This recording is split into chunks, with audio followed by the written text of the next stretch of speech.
Capítulo 34. Apenas o aço lembra. Canal Áudio Novel BR.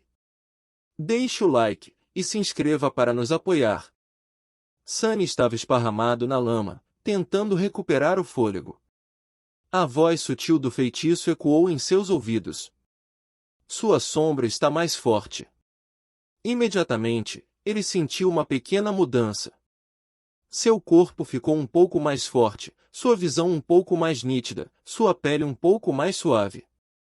A mudança era mínima, mas aparente. O que foi isso? Ele tinha uma ideia e era fácil de confirmar. Sunny convocou as runas. Fragmentos de sombra, 14 de 1000. Anteriormente, ele só tinha 12 dos misteriosos fragmentos de sombra, sem saber como adquirir mais. Agora, parecia que o processo era automático. Ele só precisava matar um inimigo para absorver uma parte de sua sombra e melhorar seu próprio núcleo.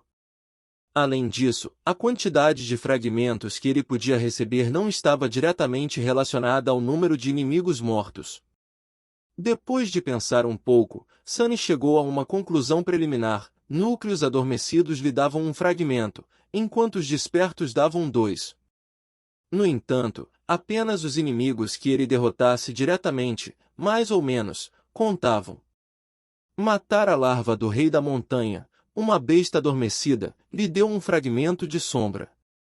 Derrotar o escravagista veterano, um humano adormecido, deu-lhe outro. O próprio Rei da Montanha era um tirano desperto, o que significava que ele tinha 5 núcleos despertos. Com cada um dando a Sunny 2 fragmentos de sombra, ele acabou com um total de 12. E agora, depois de matar o carniceiro carapaça, ele tinha 14.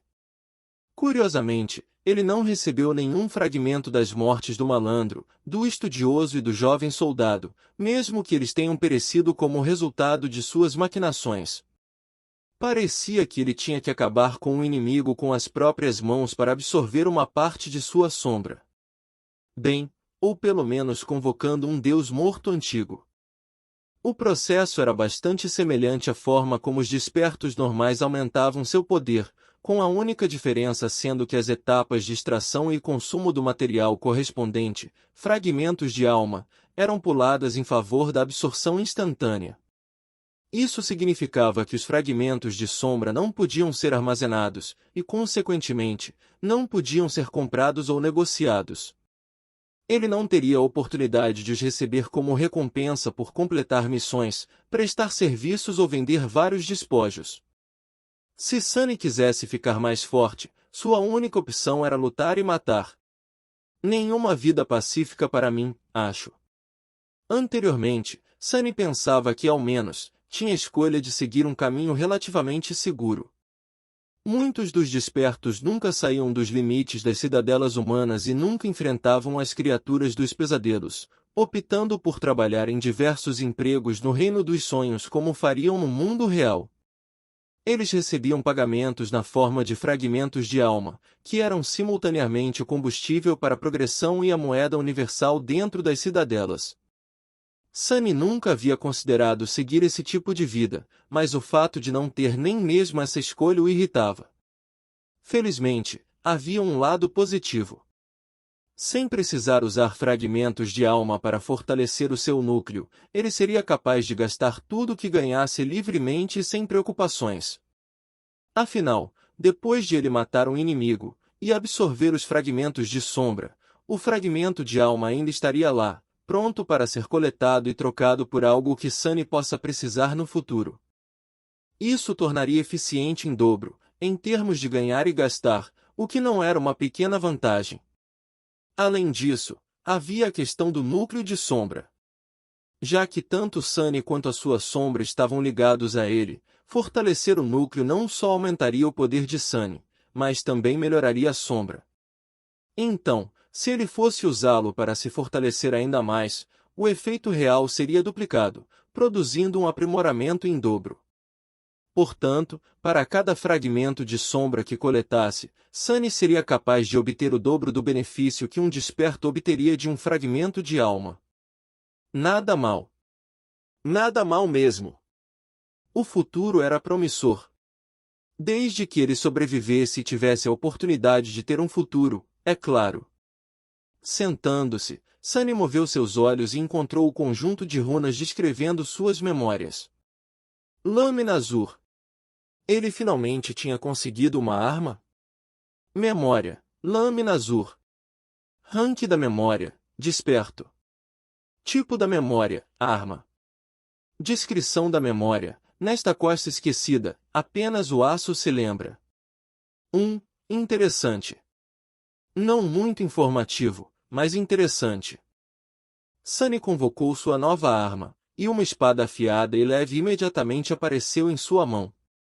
Tinha cerca de 1 metro de comprimento, incluindo o cabo. A lâmina era reta e de um só gume, terminando em uma ponta angular. Foi forjada em aço azul, com um belo padrão em camadas. No interior do aço, podiam ser vistos faíscas brancas. O guarda-mão era minimalista e simples, oferecendo quase nenhuma proteção às mãos do portador. Se Sunny soubesse sobre armas frias, ele poderia chamá-la de tanguidão. No entanto, ele não tinha ideia sobre essas coisas. Tudo o que ele podia entender era que a lâmina era de um só gume, o que significava que provavelmente era destinada a cortar e fatiar em vez de perfurar, e que a empunhadura era longa o suficiente para acomodar 2 mãos. Além disso, a espada era bonita. Ele convocou a sombra e a fez envolver a lâmina azul. Imediatamente, o aço ficou azul escuro, com uma dispersão de faíscas brancas. Parecia um céu noturno estrelado. Sunny se levantou e agitou a espada algumas vezes, se acostumando com seu peso. A borda afiada assobiava enquanto cortava o ar. Bem, agora finalmente pareço um verdadeiro desperto. Depois disso, ele lançou um olhar para o cadáver do carniceiro Carapaça e fez uma careta. Essa parte não seria agradável. Depois de algum tempo, ele conseguiu quebrar a carapaça rachada e cortar algumas tiras de carne macia e rosa. Ele também não se esqueceu de extrair o cristal radiante do peito da besta, a lasca de alma. Sem muita esperança, ele tentou absorver a lasca, lembrando-se de como deveria ser feito. Como esperado, nada aconteceu. Eles realmente não têm uso direto para mim. Com um encolher de ombros, Sunny colocou a lasca e a carne em uma mochila improvisada que ele fez de algas marinhas pretas e olhou para o sol. O dia ainda estava jovem. Ele ainda tinha uma boa chance de chegar até a colina distante antes que o mar voltasse. No entanto, sua perna esquerda estava machucada na luta com a besta carniceira, então andar não era tão fácil quanto antes. Ele rangeu os dentes e começou a mancar. Horas se passaram. Devido aos seus hematomas e aumento da vigilância, o progresso de Sunny diminuiu consideravelmente. Ele estava suando e rangendo os dentes, sentindo dor a cada passo. Pior ainda, quanto mais adentrava no labirinto, mais confusos e entrelaçados os caminhos se tornavam. Mesmo com a ajuda da sombra, ele constantemente precisava retroceder e lutava para se mover na direção certa. Maldição! Se nada mudasse, Sunny não alcançaria seu objetivo. O que significava que ele seria esmagado pela maré que voltava. Não permitindo a si mesmo pensar em morrer, Sunny tentou andar mais rápido.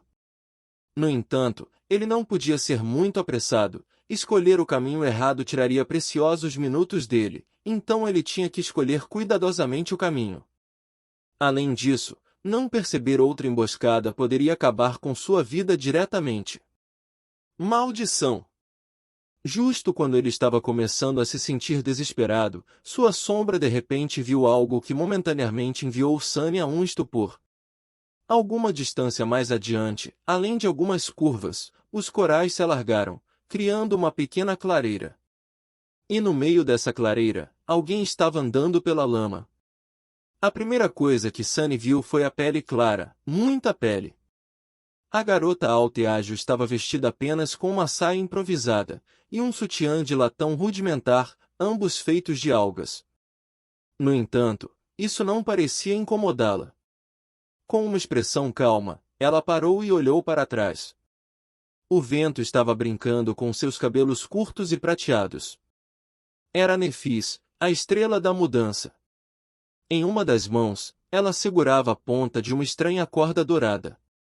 E na outra ponta da corda, Cássia, a garota cega, estava seguindo cuidadosamente atrás.